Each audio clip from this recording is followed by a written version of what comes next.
appointment of all the honorable ministers.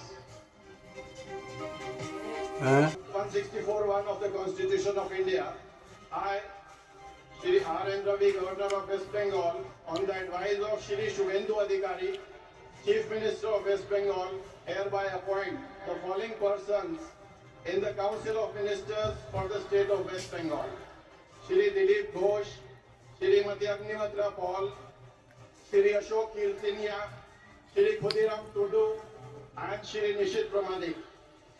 May I now request Shri Dilip Ghosh, Honorable Minister Designate, to write and take oaths before the Honorable Governor.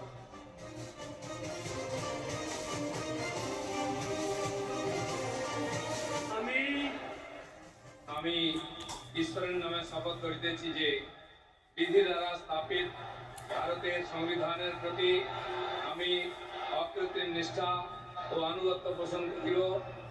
আমি ভারতের সার্বভৌমত্ব ও অখণ্ডতা রক্ষা করিব।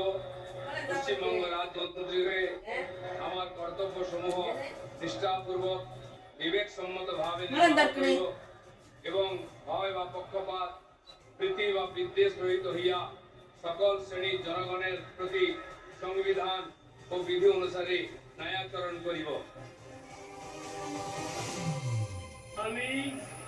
আমি শ্রী দিলীপ কুমার ঘোষ ঈশ্বরের নামে শপথ করিতেছি যে পশ্চিমবঙ্গের মন্ত্রী রূপে যে কোনো বিষয় যাহা আমার বিবেচনার জন্য আনিত হইবে বা আমি জ্ঞাত হইব, তাহা ওই মন্ত্রী রূপে আমার কর্তব্যসমূহের যথাযথ নির্বাহের জন্য যেরূপ আবশ্যক হইতে পারে তৎ ব্যতীতে আমি প্রত্যক্ষ বা পরোক্ষভাবে কোনো ব্যক্তি বা ব্যক্তিগণের নিকট জ্ঞাপন করিব না বা প্রকাশ করিব না।